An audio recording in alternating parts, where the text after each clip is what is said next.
esta exposición de el consuelo bíblico para las aflicciones. Nuestra tendencia, hermanos, es obvia. Cuando nosotros sufrimos, eso lo hacemos instintivamente con las dolencias del cuerpo. Entonces, si usted empieza con carraspera, entonces ya usted sabe, ¿verdad? Rapidito va. Dolor de estómago, rapidito va. Pero a veces, hermanos, por este instinto que tenemos como humanos, trasladamos a la vida del espíritu esa misma metodología y corremos rápido a alivianar un dolor sin considerar muchas cosas. Y a veces, hermanos, a uno le enseñaban, no sé si es cierto o no, pero eso era sabiduría antigua, que esa herida puede curarle en falso. Bueno, yo interpreto eso es como que usted se apresuró, vamos a suponer que usted se corta, está infectado, usted se echó panela, café, agüita de mar, todo eso que, bueno, y lo logra. Y después dice, pero sanó, pero ¿por qué está rojo? ¿Por qué está hinchado? ¿Por qué me duele? Probablemente porque usted se aplicó una cura fuera de tiempo, la que no era. Y entonces, aunque aparentemente sanó, no sanó, la verdad. Y yo tengo una cicatriz, tal vez mi abuela no se acuerde, pero yo me acuerdo. Tengo una cicatriz porque mi abuela tenía rosales. Y a uno le dice no se meta al jardín. ¿Y a dónde va a dar uno? Al jardín. Y una vez mi padre se da cuenta que yo no me aguantaba ni el pantalón. Yo era pequeño, como la hija del hermano Felipe, pero me acuerdo. Porque el dolor uno no lo olvida. ¿Sí? Se olvida la alegría, pero no el dolor. ¿Y qué pasó? Pues que exteriormente no se veía, pero había una espina que se enterró, la espina de rosa, y sanó encima. Ahora bien, ¿cómo se saca eso? Pues hermanos, no hay pastilla que disuelva eso, y mi abuela con sus métodos, llamémosle primitivos, me ha abierto con unas agujas y me ha sacado y fue doloroso, pero sanó, me voy a entender. Y a veces nosotros, hermanos, corremos, sanamos la herida superficialmente. ¿Sabe que Dios aborrece eso? Dios aborrece eso aún de los pastores. Él dice que sanan a mi pueblo falsamente, diciéndoles paz, paz, cuando no hay paz. Aplicando una medicina, pero no tratando con el pecado. Se trae paz a la conciencia, pero no se trata el pecado. Eso lo aborrece Dios. Así que estamos viendo, hermanos, que angustiarse es algo legítimo, pero entramos a ese tema de señales de una angustia pecaminosa. Cuando angustiarse ya pasa lo legítimo y ya empieza a ser pecaminoso. Le voy a recordar la doctrina que hemos venido estudiando. La doctrina dice que aunque Dios es sensible al sufrimiento de sus hijos, desea también que ellos aprendan a moderar sus afectos en la gracia y bajo principios bíblicos, de tal forma, hermanos, que dolerse y angustiarse en la aflicción puede ser legítimo si se hace con piedad en el contexto de una vida de fe y dependencia de Dios. Pero también vimos que no todo sufrimiento de los cristianos es legítimo. Podemos ver una señal de sufrimiento ilegítimo cuando, mirábamos la clase pasada, reparamos solo en el motivo del sufrimiento, olvidando por completo o menospreciando las demás misericordias que hemos recibido. aquellas misericordias que no nos han sido quitadas, aquellas que aún nos quedan. Si nota, hermanos, nuestra naturaleza es capaz de nublar un dolor. Con un dolor, nuestra naturaleza es capaz de nublar con un dolor todas las misericordias divinas. Parece una muestra de ingratitud que desafía a Dios, porque debemos saber que Él siempre endulza nuestros males con sus misericordias. Yo acabo de pasar 3 días muy feos, pero el Señor endulzó mi dolor, por ejemplo, con las manos de una buena enfermera. ¿Cómo la ve?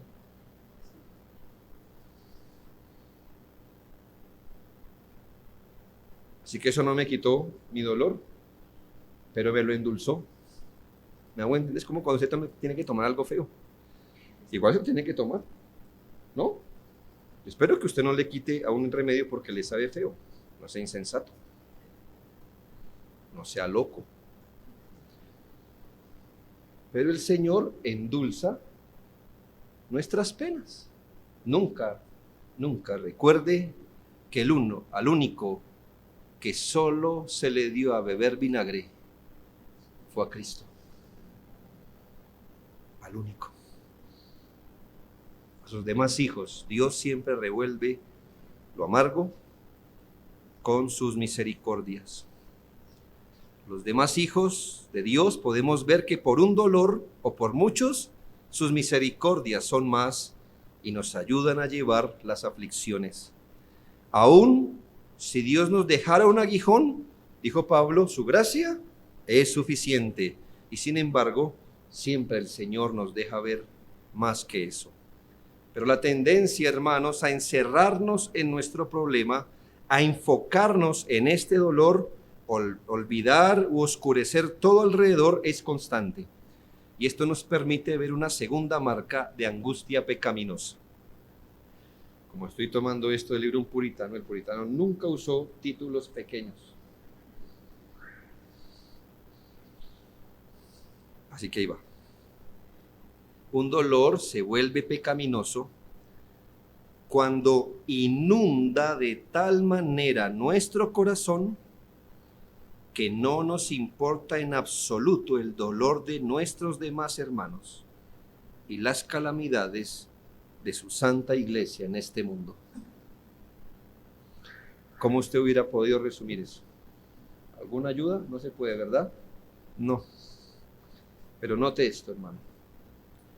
En segunda medida, cuando un dolor se vuelve pecaminoso, cuando nos inunda de tal manera, cuando este dolor se vuelve tal en nuestra alma que no nos importa, estando en ese dolor en absoluto, el dolor de nuestros demás hermanos, ni el dolor o las calamidades que sufre su santa iglesia en este mundo.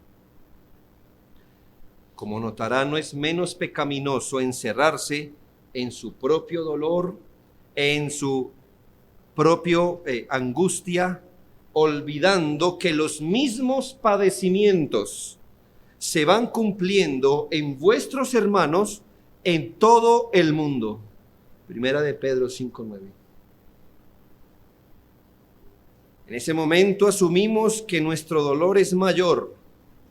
Pedro dice, los mismos padecimientos se van cumpliendo en vuestros hermanos en todo el mundo. Usted dice, no, mi dolor es mayor, mi dolor es especial. El único que debería ser atendido en este momento y el único dolor al que yo debería prestarle atención es el dolor nuestro. Es pecaminoso que el sufrimiento nos haga extremadamente sensibles a nuestro dolor y terriblemente insensibles o desinteresados a los males de nuestros hermanos y al pueblo de Dios en general. Otra vez se lo digo, es terriblemente pecaminoso que el sufrimiento nos haga exageradamente sensibles a nuestro dolor y terriblemente insensibles al dolor de los demás cristianos y el dolor de su iglesia en general. En esta expresión pecaminosa del dolor, queremos olvidar, por ejemplo, que otros hermanos hoy día están sufriendo calamidades, dolores, aflicciones similares o quizás aún peores. ¿Ha pensado eso cuando usted sufre? Cuando usted se aflige, cuando usted está bajo un dolor, ¿se ha puesto a pensar que eso mismo le está ocurriendo a otro de sus hermanos en otra parte del mundo? Quizá tenga una calamidad como la suya, un dolor como la suya y quizás hasta peor. Usted quiere el oído de Dios para usted solo. Usted quiere la obra de Dios rápido para usted solo. Y se le olvida que en este mundo Dios tiene millares y millares de sus hijos, a quienes también ama. Y muy probablemente quienes están sufriendo igual a usted o más que usted. Usted puede estar seguro que hoy, hermano, día del Señor, en una familia cristiana, un hijo amaneció muerto. Usted puede estar seguro que hoy, día del Señor, hoy mismo, a esta hora, un padre estará siendo llevado al hospital con una enfermedad de la que no se recuperará. Usted puede estar seguro que una familia cristiana amaneció y su casa fue desocupada o su casa inundada. Es muy probable que en nuestro hemisferio, no muy lejos, aún hermanos, en nuestro propio pueblo, una madre en el Chocó, una madre allí, cristiana, tuvo que decirle a sus hijos que no había que comer. No le estoy poniendo esto, no hay una tonada sentimental de novela recalentada. Eso es cierto, aún en nuestro país.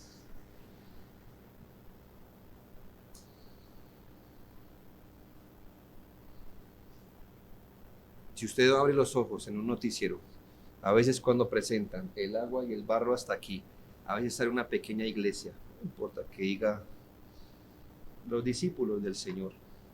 No es nuestra iglesia, no tenemos comunión con ella, pero hay una iglesia que resintió no poder congregarse hoy.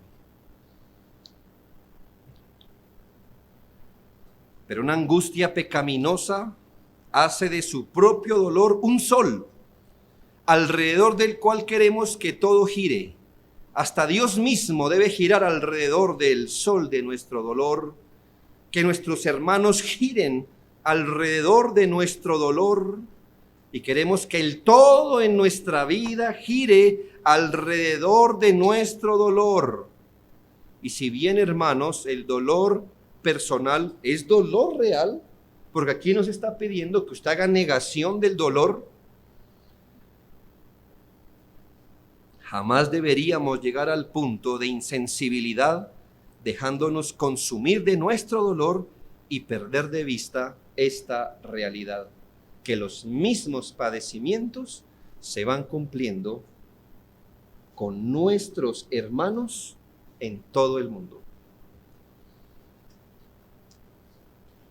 Creo que el mal llega a agrandarse con esta condición. Si llegamos al punto de ser insensibles al dolor de los hermanos que tenemos en nuestra propia iglesia, que están dentro de nuestras mismas paredes, a veces lidiando con asuntos más complicados que los nuestros y que sufren bajo condiciones menos favorables que usted y yo. Si ya es pecado sufrir y angustiarse, siendo insensibles por los demás cristianos que en cualquier parte del mundo sufren, cuán pecaminoso es angustiarse sin esperanza,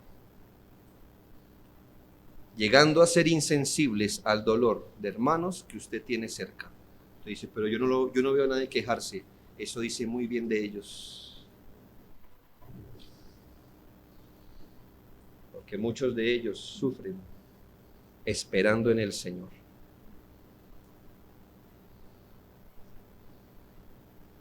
Alguien dice, pero es que usted, pastor, usted como no le pasa nada malo. No, es que no soy quejetas, hermano. No me la paso llorando. No, hermano, no puedo predicar hoy porque estoy deprimido. Estoy indispuesto. ¿Qué tal yo usara la misma excusa suya? No pude venir a predicar. ¿Por qué? No es el pastor Jorge. Está indispuesto. ¿Está triste? No está triste. Se enfermó. Sí. Está deprimido. Allá. Que si alguien lo visita. Que como nadie lo visita. No, y de verdad nadie me visita. ¿Y entonces qué hago, hermano? ¿Me deprimo por eso? ¿Me deprimo? Ay, hermanos. Por allá habrá un hermano ucraniano que en este momento está preso, alabando al Señor, solo. Su crimen, predicar el evangelio a su familia, en su comedor. Eso pasa hoy día en el mundo. Hoy hay una parte de este mundo, un hemisferio, donde padres no pueden reunir a su familia en su mesa y hacer su devocional porque son presos.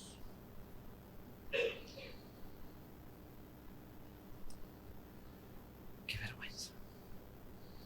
Que aquí hay hermanos llevando sufrimientos y enfermedades terminales con vigor, con alegría, y usted sin nada quejándose, o con poco quejándose, siendo insensibles. Que sí le deberíamos poner atención, hermano. ¿A dónde iremos con nuestra queja? Quizá hay hermanos, usted al menos tiene para lidiar con su enfermedad. ¿Qué tal, hermanos, que en menos condiciones favorables sufren sus aflicciones? Por eso es un pecado pecaminoso, hermanos. Quiero traer el ejemplo de David delante de sus ojos. Entienda lo que leímos. Absalón, yo espero que usted aprenda en esto de David a cómo no se es padre. Hay algunos padres que tienen cierta debilidad para con sus hijos, que tienen un Absalón. El hijo, vea, que usted quítele un riñón, pero no su hijo. Tóquele cualquier cosa, menos su hijito Absaloncito.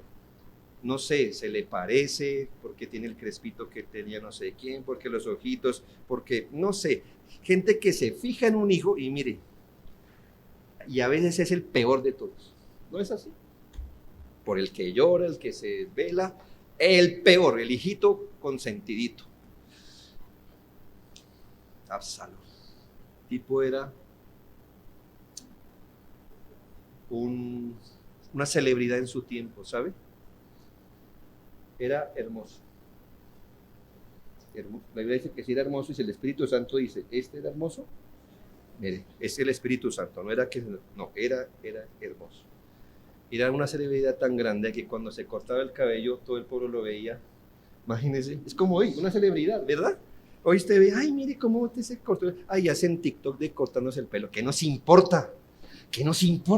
¿A usted le importa cómo se peluquea la señorita que canta rock pop? ¿Le gusta ver cómo el jugador deportivo se rasura? No, qué cosa tan fea.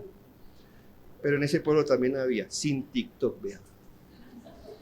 Pueblo ahí, como el tipo, y pesaban el cabello. El tipo era una celebridad. E hizo algo malo, hermanos, que usted también debe abrir los ojos cuando esto empiece a pasar. Ese hombre anhelaba ser rey, pero Dios había ungido a su padre como rey. Y Dios le dijo, será un hijo por esta línea. Este hombre quería, y empezó la táctica de todo divisor. Empezó a decir, ay, mire, como es que a colocar moderno. ¿Se ha visto que los pastores no tienen tiempo para usted? Y usted con tantos problemas, ¿usted no cree que yo? Cuéntame tus problemas. Si ves que yo soy más misericordioso, esos pastores. No, pero es que ellos están ocupados, sí, pero yo tengo tiempo para ti. Dice la Biblia que dice, ganó el corazón de parte del pueblo, de forma ilegítima. Eso es robar, eso es ser salteador, eso es pasar por encima. El punto es, hermanos, que este hombre en su momento conspiró contra su padre y se fue, hermanos, con su ejército, que ya era grande, y le iba a quitar el trono a su padre. Eso significa, hermanos, que él no iba a tomar preso a David. La única forma que él fuera rey era matando al que ya había. Debemos decir que había intereses muy altos en la mitad y que si usted los pierde de vista no puede interpretar este texto así. Usted no puede ver este texto así. Era el hijo de un rey queriéndole quitar el trono a su padre. No, así no lo mire nunca. Porque esto no es la historia del hijo de un rey queriéndole quitar el reino a su padre. Le recuerdo que estamos hablando no de cualquier pueblo. Era del pueblo típico de Dios, que es figura de lo que sería la iglesia. Estamos hablando de un rey que es tipo de Cristo, de la línea de la que vendría el Mesías, de tal forma que la consolidación y la protección de ese pueblo y la protección de ese rey, ¿qué era? Preservar el pueblo de donde vendría el Mesías, preservar la familia de David de donde vendría el Mesías. Así que, ¿qué estaba haciendo Absalón? ¿Era el hijo de un rey persiguiendo al rey? No. Era un descendiente de la serpiente queriendo acabar con la simiente de la mujer. Era el Caín de su época. ¿Qué quiso hacer Caín? Dañar la descendencia de la redención. ¿Qué hizo Absalón? Matado el rey, por el cual Dios dijo que vendría el Mesías, y descompuesto el pueblo, de donde vendría la salvación a toda la tierra. Entonces, la amenaza no era personal, hermanos, nunca lo mire así. La amenaza tenía cosas en medio más grande. No era Absalón versus David, era entre el pueblo de Dios y su Mesías prometido y el antagonista a este plan. Segunda de Samuel 7, 10 al 13 dice: además, es una promesa que Dios le hace a David, siendo rey. Además, yo fijaré lugar a mi pueblo Israel y lo plantaré para que habite en su lugar y nunca más sea removido, ni los inicuos le aflijan más, como al principio, desde el día en que puse jueces sobre mi pueblo Israel, y a ti te daré descanso de todos tus enemigos. Asimismo, David, Jehová te hace saber que él te hará casa. Y cuando tus días sean cumplidos y duermas con tus padres, yo levantaré después de ti a uno de tu linaje, el cual procederá de tus entrañas, y afirmaré su reino. Él edificará casa a mi nombre, y yo afirmaré para siempre el trono de su reino. Este problema no se trata de David personalmente, se trata de David respecto a los planes grandes del pueblo de Dios y el plan redentor.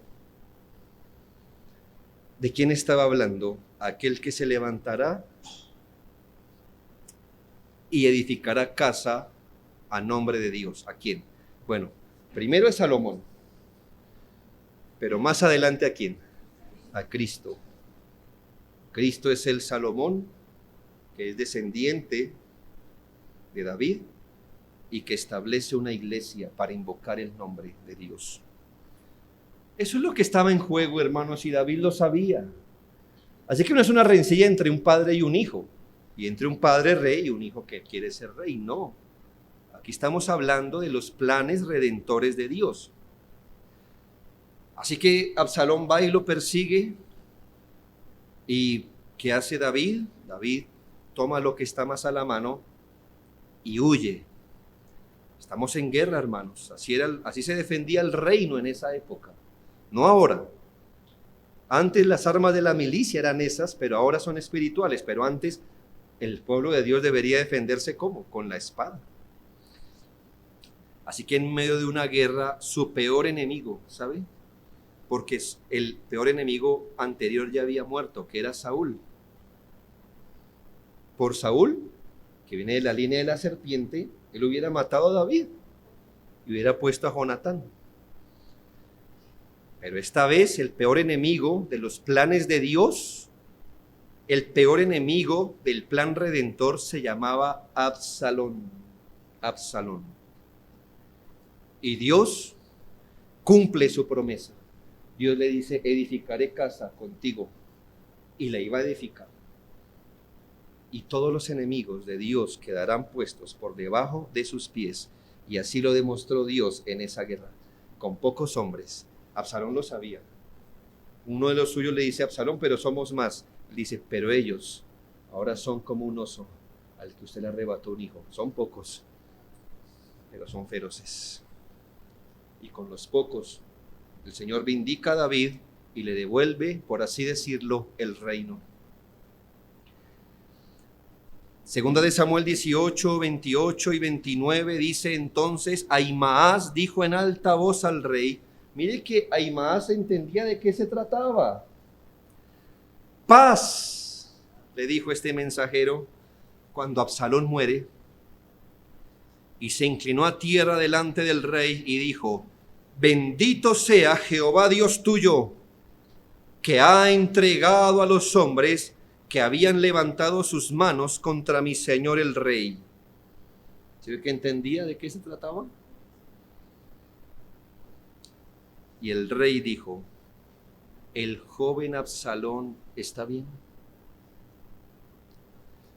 Note la debilidad y el grado de insensibilidad que puede mostrar este hombre de Dios.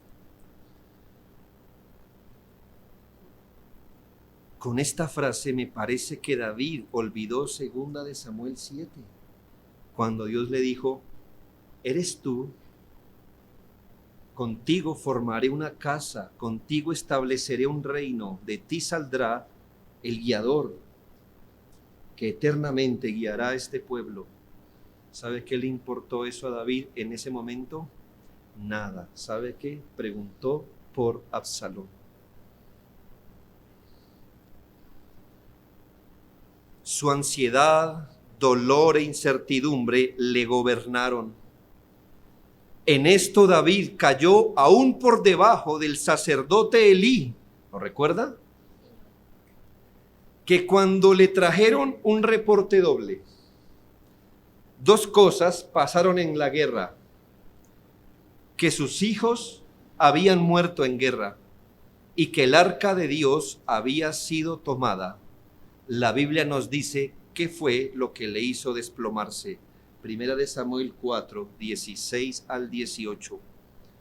Dijo pues el mensajero, otro mensajero, ¿verdad?, que le trae noticias a Elí: yo vengo de la batalla, he escapado hoy del combate. Estos son años atrás, ¿verdad? Antes de David, muchos años antes. He escapado hoy del combate. Y Elí dijo, ¿qué ha acontecido, hijo mío? Y el mensajero respondió diciendo, Israel huyó delante de los filisteos, es decir, perdimos la guerra. Y también fue hecha gran mortandad entre el pueblo. Perdimos la guerra con gran mortandad. Y también tus 2 hijos, Ofni y Finees, fueron muertos. Y el arca de Dios ha sido tomada. Y dice la Biblia, y aconteció que cuando ese mensajero hizo mención del arca de Dios, Elí cayó hacia atrás de la silla al lado de la puerta y se desnucó y murió. Por eso digo que, con respecto al evento de Absalón, David cayó por debajo de Elí, y eso ya es decir mucho. Porque no que a Elí no le haya dolido que se haya perdido la guerra, ni que haya mucha mortandad, ni que sus 2 hijos hayan muerto. ¿Qué le desequilibró? ¿Qué le produjo el mayor dolor? El arca. Pero aquí está, volvamos a David. David tenía más que el arca en su mano. Tenía un pueblo, el pueblo de la promesa. David estaba vivo como el hombre de la promesa. ¿Y sabe por qué preguntó David? por el ídolo de su corazón. Le importaba más su hijito Absalón que la suerte del pueblo de Dios. Qué pesar que David una vez haya suspirado más por el enemigo de Dios que por la suerte del pueblo de Dios. Pero allí no acaba el relato. Llega un segundo mensajero a dar las noticias a David, dice segunda de Samuel, volvemos a David, un segundo mensajero, segunda de Samuel 18, 31 al 33, dice, luego vino el etíope, y dijo, reciba nuevas mi señor el rey, buenas nuevas, evangelio, que hoy Jehová, mire, él también la tenía claro, y eso que era un etíope, que era un israelita, un etíope que luchó también allí, hoy ha defendido tu causa de la mano de los que se habían levantado contra ti. El rey entonces dijo al etíope, no sé cómo decirlo, no sé cómo leerlo, porque no dijo el joven, no, me imagino, el joven Absalón está bien, como un tonto. Y el etíope respondió, mire, la tenía más clara que el rey en ese momento, como aquel joven sean los enemigos de mi señor el rey y todos los que se levanten contra ti para mal. Que sea así la suerte de los que se levantan contra el pueblo de Dios y contra su rey. Entonces el rey se turbó y subió a la sala de la puerta y lloró, yendo decía, como para que todo el mundo lo escuche. No como José, que lloró en silencio, no, para que todo el mundo lo escuche. Hijo mío, Absalón, hijo mío, Absalón. Escuche estas palabras horribles que salen de la boca. ¿Quién me diera que muriera yo en lugar de ti, Absalón, hijo mío, hijo mío? ¿Note lo que está diciendo este hombre? Prefiero que la promesa salvadora de Dios no se cumpla en mí. Preferiría yo morir, que soy el hombre que va a traer a la luz, el rey de Israel para siempre, y prefiero dejar vivo al enemigo del pueblo de Dios. ¿Nota lo que está pidiendo David? Preferiría que tus promesas de establecer un reino y un rey y de traer por mí al Mesías no se cumplieran, con tal que ese hombre, enemigo tuyo, que te escupió en la cara, quedara vivo. Ay, Absalón, Absalón, hijo mío.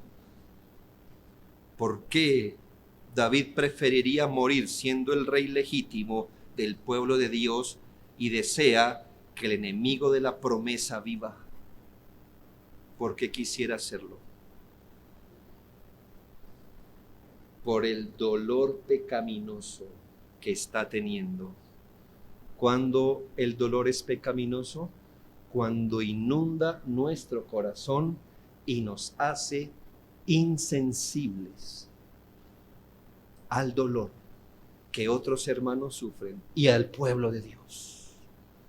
O sea, ¿qué me interesa el pueblo? ¿Qué me interesa la promesa? ¿Qué me interesa Génesis 3:15? ¿Qué me interesa yo? La misericordia de Dios, la redención del... ¿Qué me interesa? Ojalá el enemigo de Dios estuviera vivo. ¿Qué le pasa a David que prefiere en su dolor desdibujar los planes redentores de Dios? Hermanos, David es un ejemplo en muchas cosas, pero nunca como padre.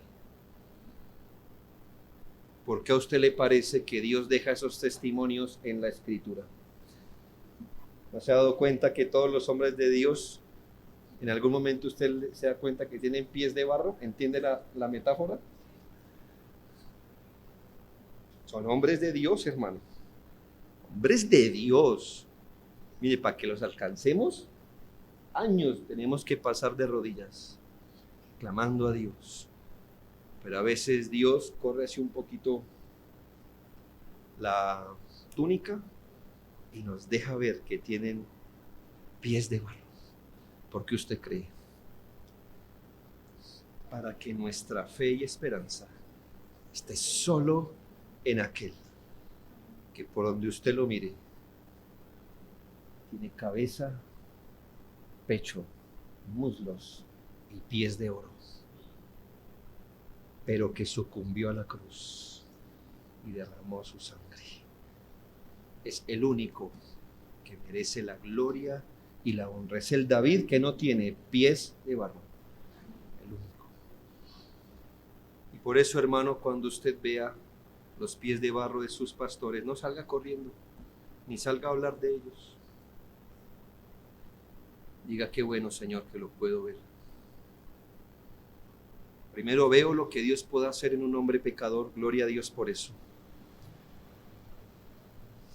Pero veo que mi fe y esperanza solo deben estar en nuestro Señor. Solo Él es digno. Bien, pero sigamos con Samuel, mal padre, ¿verdad? Segunda de Samuel 19, 1-4, dieron aviso a Joab, y usted debe saber que Joab y su hermano, ¿cómo se llama el hermano de Joab? Eran dos, ¿verdad? Pero que eran, mire, Sarbia, ¿sí? ¿O es Joab? No, eran los hijos de Sarbia. Bueno, estos hombres eran los equivalentes a los hijos del trueno. Usted piensa, mire, Jesús también tenía dos discípulos, pues, hermanos, que su apodo era hijos del trueno. Ni pregunte qué significa eso. Es decir, hermano, que tenían ese carácter volado. ¿Verdad? Ellos eran los de: Señor, pedimos que caiga fuego. Momento, quieto. Tranquilo. Ya. O sea, ¿los matamos? No. Abisaí. Pues David tenía dos hijos del trueno, por así decirlo, Abisaí y Joab. Esta gente, hermano, temía al rey, pero, hermanos, a veces se pasaron de verdad. Se pasaban a veces, sí. Pero aquí, hermanos, tuvo la razón. Joab aquí habló como de parte de Dios. Joab fue el principio, fue la voz del cielo, ese principio, esa piedra que le dio en la cabeza a David para que él reaccionara. Dieron aviso a Joab, a nadie, ¿no? He aquí el rey llora y hace duelo por Absalón, y se volvió aquel día la victoria en luto. Hermanos, Dios liberó a su pueblo. ¿Qué debió ser eso? Como el día que el Señor hizo pasar por el mar a su pueblo, debió ser un día de gran gozo, pero dice que fue un día de luto porque el pueblo oyó decir que el rey tenía dolor por su hijo. Entró el pueblo aquel día de la ciudad escondidamente. Piense todo lo que pasa aquí. Hubo hombres que dijeron: cubran al rey, llévenselo lejos, voy a poner mi pellejo por ese hombre, porque sé cuál es la promesa, porque este es nuestro pueblo del cual vendrá el Mesías. Hubo hombres que pusieron su brazo, hubo hombres que pelearon. En esa época, hermanos, era fuerte la guerra, que durmieron bajo carpas mientras el rey era escondido. El texto dice: y entró el pueblo en aquel día en la ciudad escondidamente, como suele entrar a escondidas el pueblo avergonzado que ha oído de la batalla, mas el rey, cubierto el rostro, no lo superaba, clamaba en alta voz: hijo mío, Absalón. Y todo eso se escuchaba: hijo mío, hijo mío. Imagina que aquel hombre dijo: es más preciosa la vida del rey que mi propia vida. Ese padre de familia que estuvo dispuesto a ver el reino libre, al rey legítimo en el trono, que sufrió las inclemencias, sus amigos mismos pelearon con él. Gente dijo: pida lo que quiera, me va a poner conmigo mi casa, ¿qué hago? El rey le decía: váyase o venga para acá. Sus mujeres huyendo, sus hijitos pequeños huyendo de la espada de Absalón. Pero el rey, ¿qué estaba haciendo? Llorando por el enemigo de Dios. Recuerde el punto que estamos tratando de dejar en claro: un dolor se vuelve pecaminoso cuando inunda de tal manera nuestro corazón que no nos importa en absoluto el dolor de nuestros demás hermanos y las calamidades de su santa iglesia. Mire cómo un dolor puede desdibujar el rostro de David. Yo no lo reconozco ahí, como usted no lo reconoce en el asunto de Urías Eteo. La historia se resuelve así: segunda de Samuel 19, 5, 6. Entonces Joab vino al rey en la casa y dijo: hoy has avergonzado el rostro de todos tus siervos, que hoy han librado tu vida, la vida de tus hijos y de tus hijas, la vida de tus mujeres y la vida de tus concubinas, amando a los que te aborrecen y aborreciendo a los que te aman, porque hoy has declarado que nada en tu dolor, digo yo, le coloco eso en paréntesis, que en tu dolor nada te importan tus príncipes y siervos, pues hoy me has hecho ver claramente que si Absalón viviera, aunque todos nosotros estuviéramos muertos, entonces estarías contento. Joab tenía la razón. Aquí él representó los intereses divinos. Nadie estaba esperando que David no llorara por su hijo.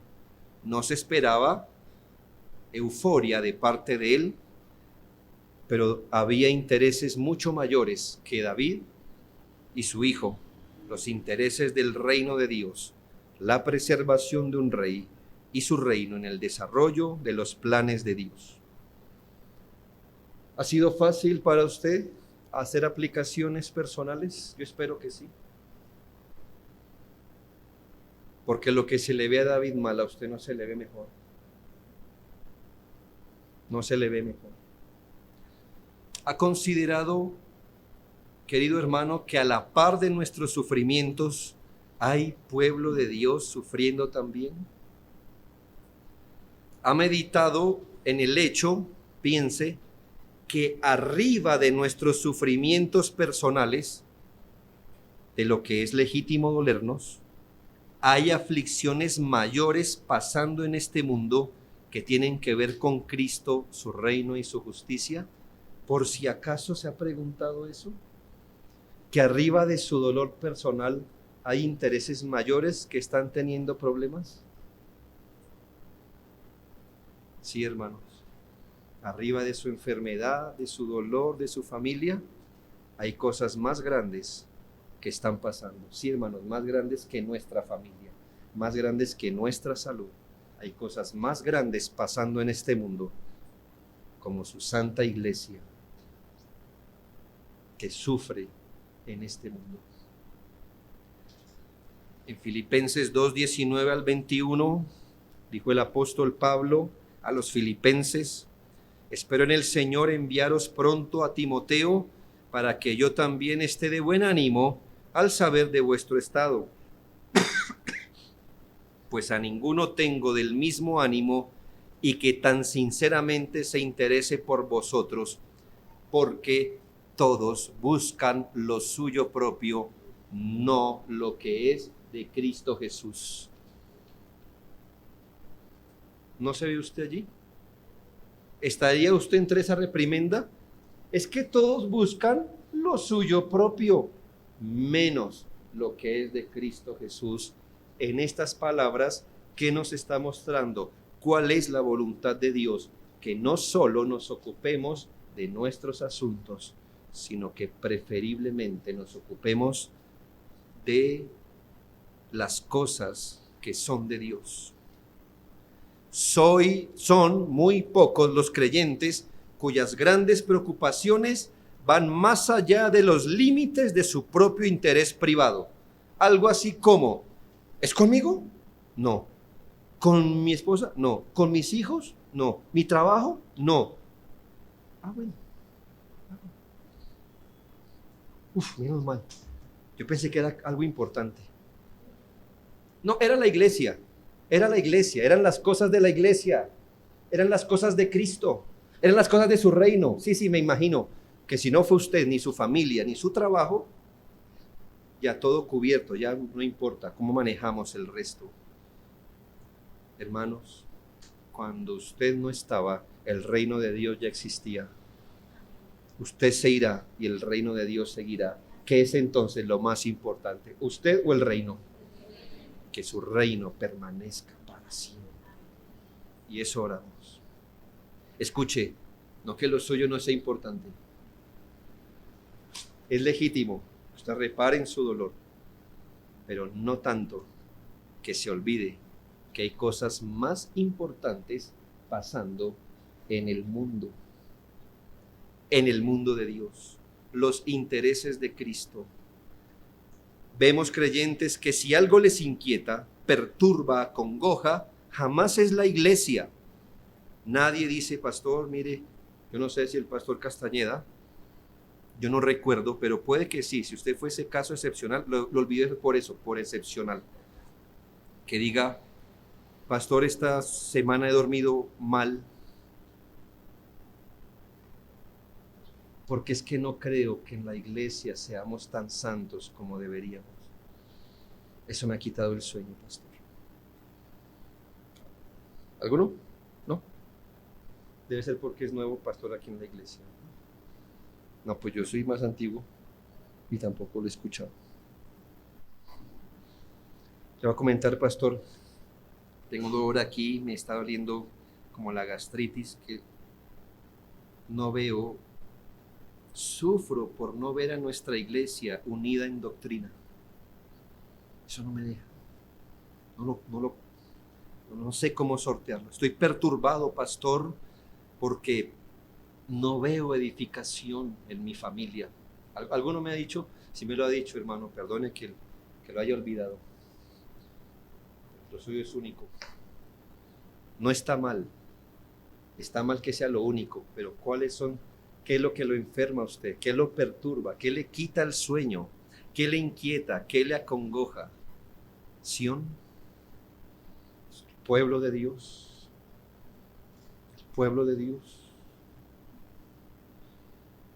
Lo único que les trae dolor, lágrimas y preocupaciones es lo suyo propio, como dice Pablo, no lo de Cristo. Esto, por supuesto, es un pecado. ¿Cuán pocos son los que preferirían desplazar sus propios dolores para darle paso y cargarse con los problemas del reino de Dios y de la iglesia? Muchos son los que prefieren sufrir sus dolores personales, prefieren primero la misericordia de Dios sobre sus problemas. Si de ellos fueran, se cuelan en la fila y van de primero, es mi dolor, y no el dolor del cuerpo de Cristo, y suplicar más bien las misericordias para Sión que para ellos mismos. ¿Sabe cuál es el resultado? Que no vemos las misericordias de Dios en Sión. Porque si usted no las quiere, si usted no las busca, si eso no pesa en su corazón, pues ¿por qué Dios nos daría algo que no nos importa?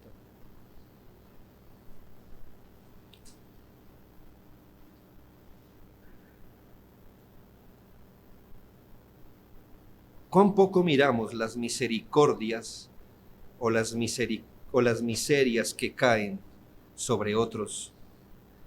Sino que estamos totalmente concentrados en nuestra propia aflicción, y eso es una tristeza pecaminosa la que debería ser lamentada. Cuando le enseñé acerca de nuestras responsabilidades en la enfermedad, hay una serie de eso, ¿verdad?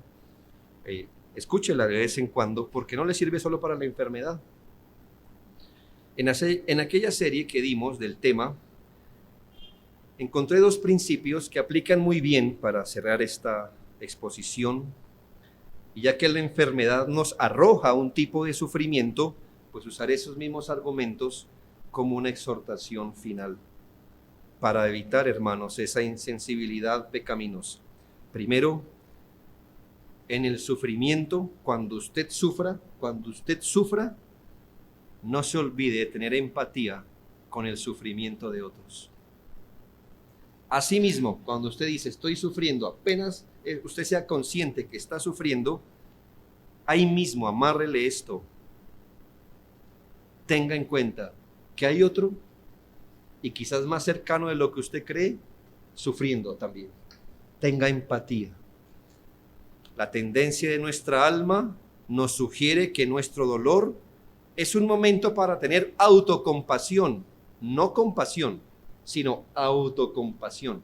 La autocompasión, ¿quién está en el centro?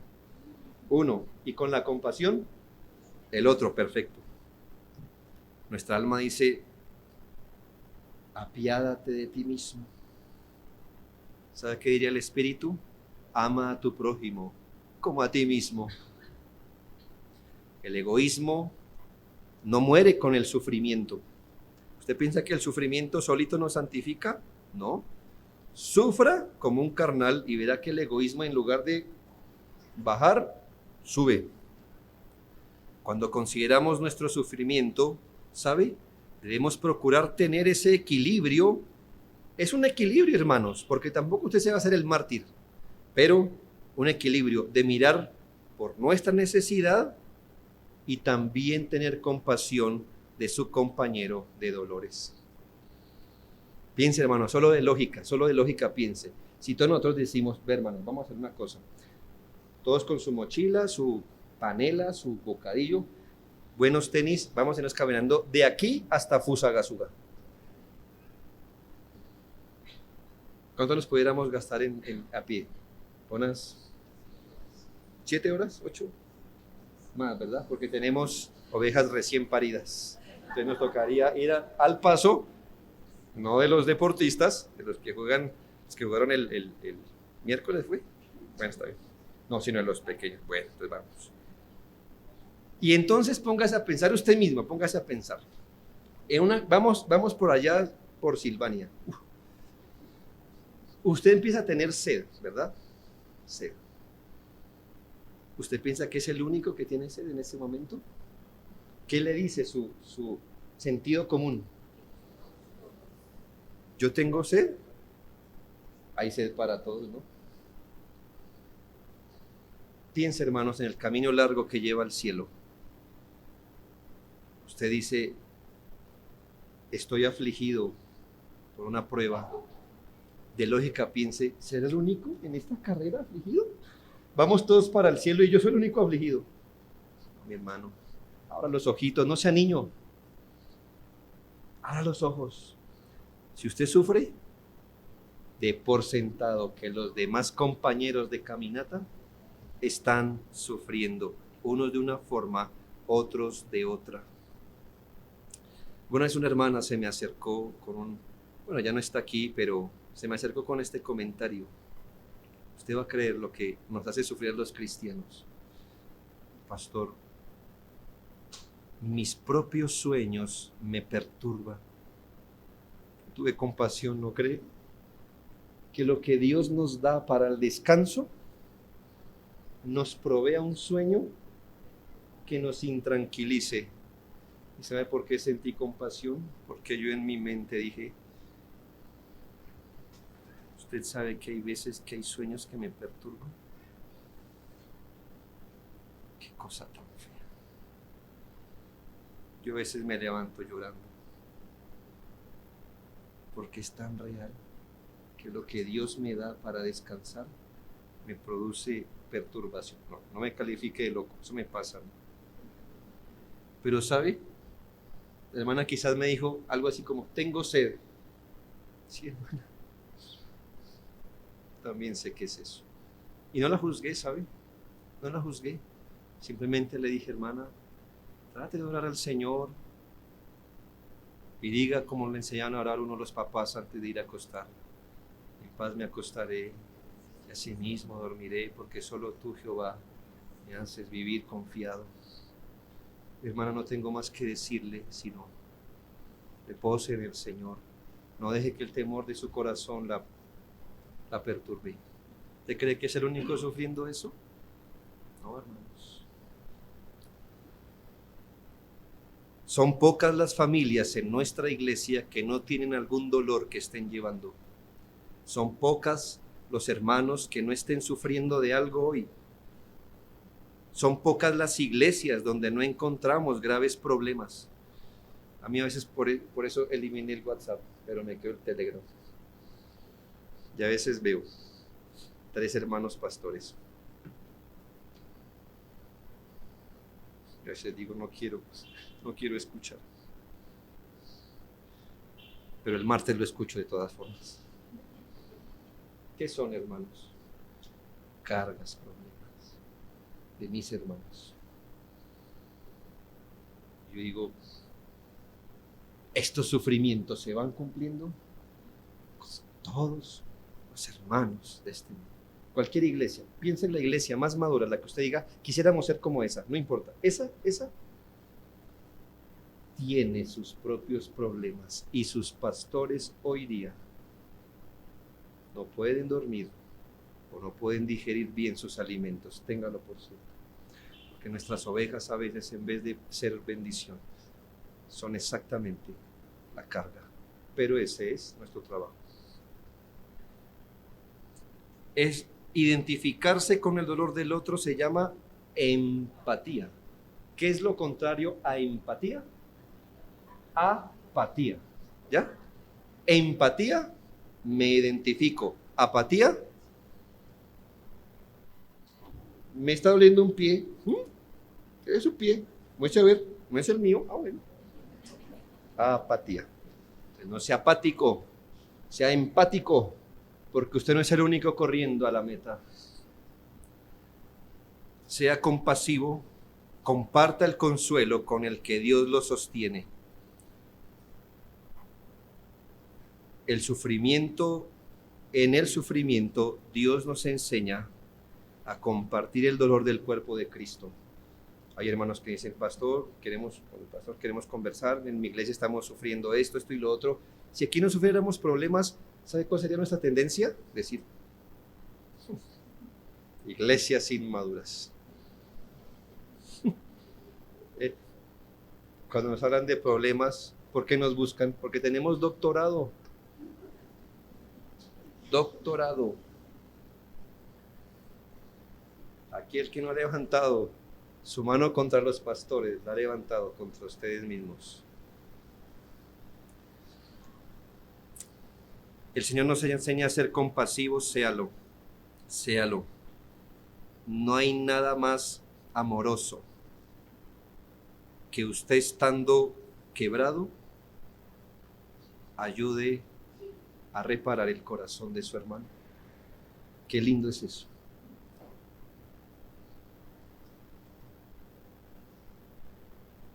Y le voy a decir por qué. Porque su alma fue restaurada con 2 manos heridas, con 2 manos sangrantes. Él tomó su vida y la rehizo. Y por eso nosotros, en nuestro dolor, podemos tomar la vida herida del hermano y no esperar sanarnos, sino componerla, aunque estemos sangrando. A Dios sea la gloria y a Cristo que nos enseñó cómo hacerlo. Cuídese de ser duro en su corazón. Segundo, en el sufrimiento, dispóngase a ayudar a otros. Identifíquese, sufra cristianamente y sirva a los demás. Nadie le está diciendo que es ilegítimo angustiarse, quejarse. Sí, hágalo. Hágalo en los límites de la Biblia. Pero hermanos, ¿dónde más brilla? O dónde, la pregunta sería, ¿cómo brilla mejor nuestra profesión de fe? ¿Sufriendo, recuperándonos y luego ayudar? ¿Qué es lo que ustedes le admiran a las madres? Porque en el Día de la Madre a mí a veces se me hace que ninguna peca, porque todas son perfectas, todas son buenas. O tu madre que no sé qué, y uno dice mi madre. Pero ¿están hablando de esta hermana? No, pero esto, ¿de verdad? Pastor Castañeda, ¿es verdad? Porque sus hijos dicen que se levanta, la mamá no se levanta.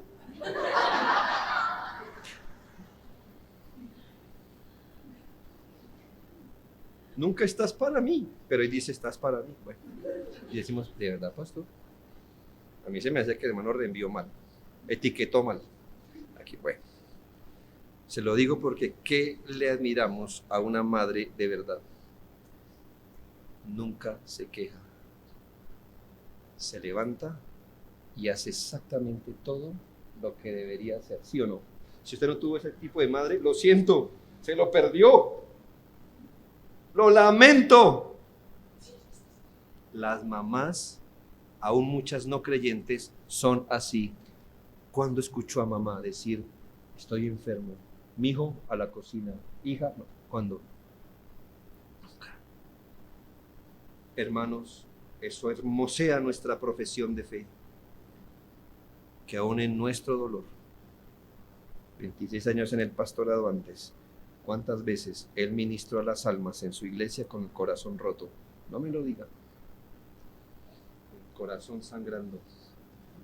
Predicar la palabra de Dios. Esto le hará bien, ¿sabe?